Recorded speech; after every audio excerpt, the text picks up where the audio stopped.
Have you written a children's book and now you're looking to self-publish it? Well, this is the right video for you.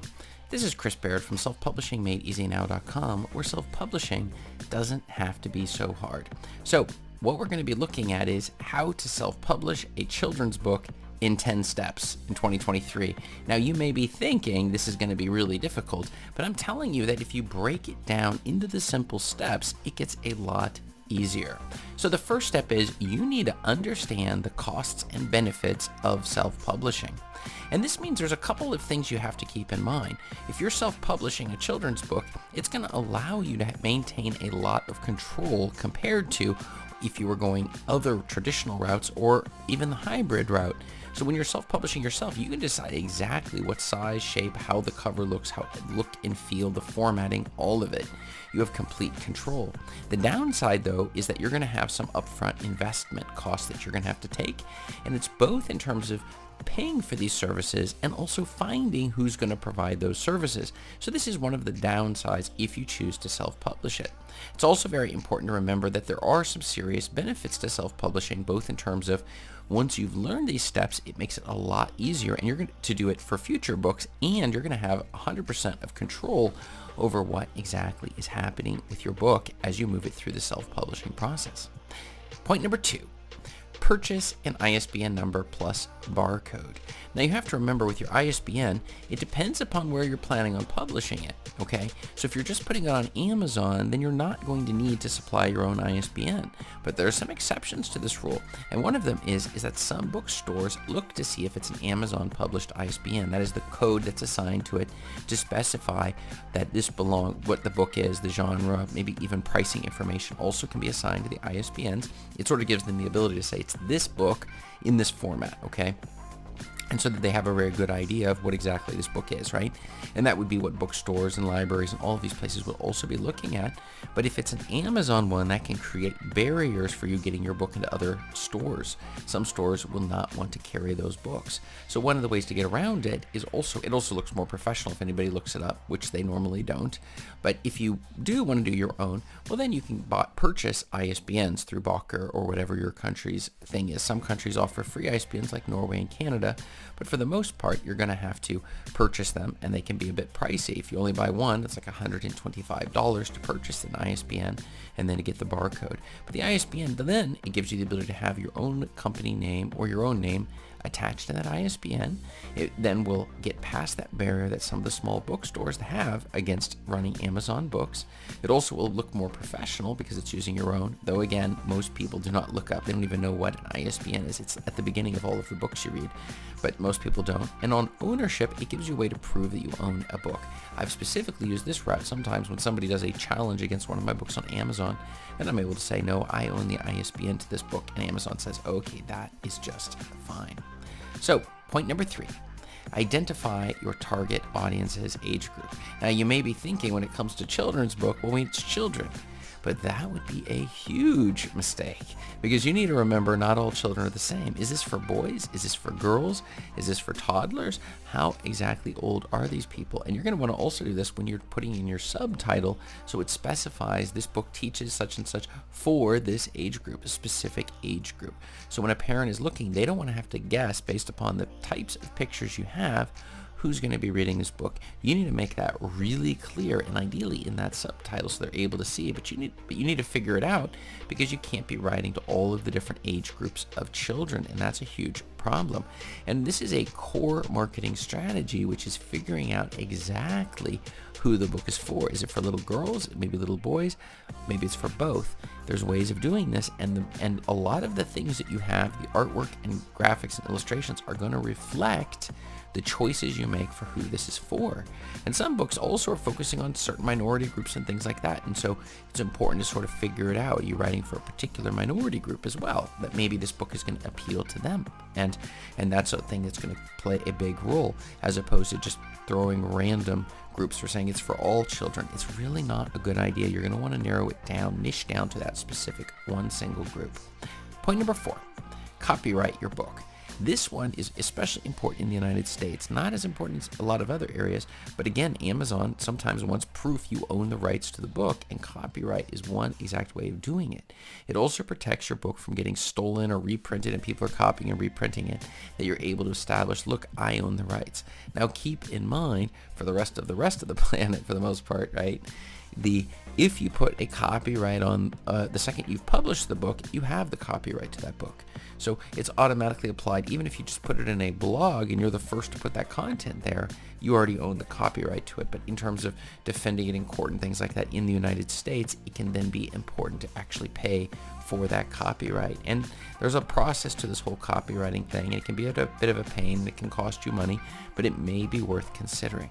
I would just say one special thing. It's that if somebody takes your book and then just throws it for free on the internet or whatever it might be, it's usually really hard to actually get money back from them. Even if you think you're going to bring some lawyers in and really get your money back, when somebody from other countries that are less fortunate or whatever, they may, in fact, people from there may be doing it to make money and they have no money. So that's one of the reasons they're going that route. And secondly, if you're doing email lead generation inside your book, when somebody steals your book, the fact is that the people who read it, they may give their email address, and you're gonna be able to bring in some new customers. Even if they're taking your first book, they take it because it's a low risk, just getting it for free. But going forward, it may be something that actually will generate more customers and more future readers for you. So you need to really think deep and hard about the copyright. I would say for the most part, it's not worth really doing that. And so I probably would hop over that step for some, but it's worth at least considering. Step 5, edit the manuscript to pro standards. We want to make sure that the manuscript itself is reaching a professional standard, and the best way to do this is through editing. And the editing will give it that polished touch that you need in order to ensure you're going to be getting really positive reviews.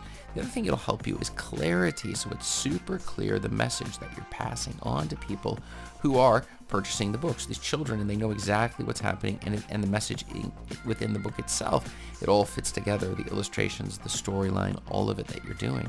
And then the other thing is for feedback. You're able to go with your beta readers and such in order to make sure that manuscript is up to the highest level possible. Even if it is a self-published book, it doesn't have to be low quality, as some people try to accuse self-published authors for doing.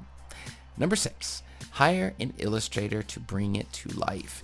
This one is so important for children's book. You want that visual appeal to be in place so that when they're looking at the book, they can't wait to flip to the next page, and that the illustrations themselves. The other thing is you need to make sure that they all fit together and match your personal branding. So when we go from one children's book you've done to the next one, we should all be fitting within some sort of a brand where they all look a little similar. So you're going to want to stick with that same illustrator, assuming they do a great job for you. And that's one of the reasons why professionalism plays such a huge role here at making sure that you're hiring a professional, somebody who's really going to be able to do a great job on that. I would recommend finding somebody on Fiverr or Upwork in order to put these graphics together, these illustrations.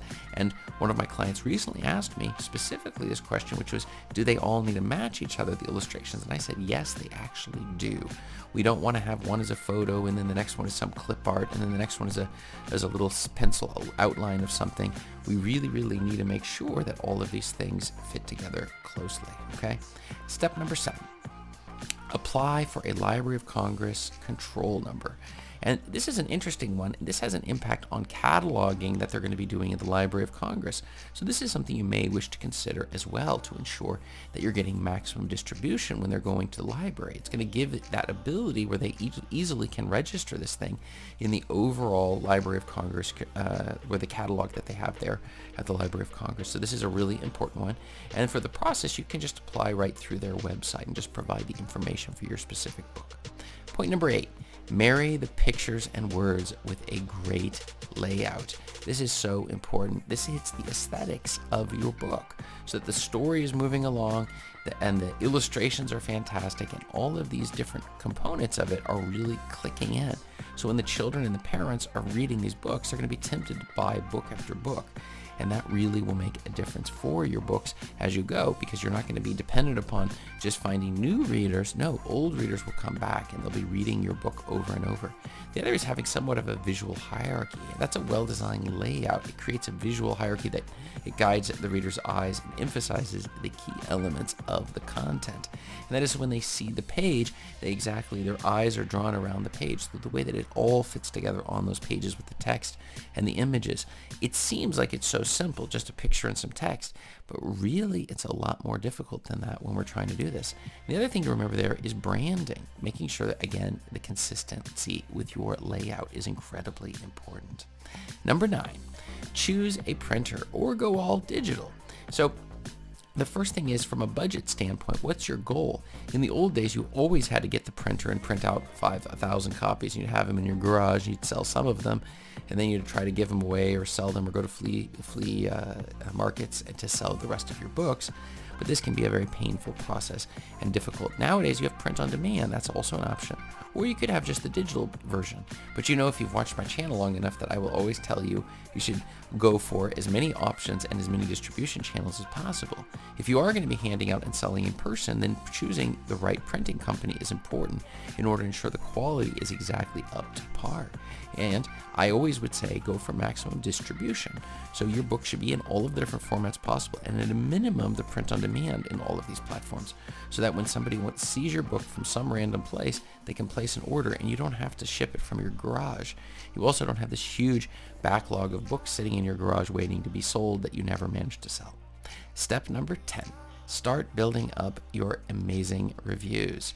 The first thing is, reviews show credibility. And credibility is something that who are you as an author? Have they even heard your name? That means you're going to have to do some marketing to get around this. And one of the things is getting the reviews in place. Whether Amazon does not want you to do friends and family, though most authors do in fact go that route. But ideally, you'd build up an email list as you would do it, and you'd be able to, through that email list over time, you'd be able to contact them and give them free copies of your book, even the ebook version, a PDF version, in exchange for an honest review for your book, and then that will increase the sales. And this strategy behind it involves helping with the ads, and even if you're doing content marketing on your website and a podcast or other things, YouTube, a lot of the other social media platforms where you're showing little shots or maybe flipping through your book or maybe even reading your book. All of these things build connection, which will help you get better reviews. And if these people, anytime they compliment your book, you can immediately ask them, can you please leave a review for my book, which is incredibly important. So in conclusion, you can see these 10 steps when pulling it together when you're going to self-publish your children's book. It makes it a lot easier for you as an author to slowly work through each one of them as we're getting the book put together, placing the orders for the different aspects of the book. And these are just the key elements that we need to keep in mind above and beyond just the normal basics of self-publishing that you'll find in my checklist below in the description. But my question for you is, have you written a children's book you're looking to self-publish? If you have, write yes below in the comments. And if you have not, write no below in the comments, because I need to know how far you've come with your children's book. And check up above me here for more self-publishing answers to your self-publishing questions. Thanks.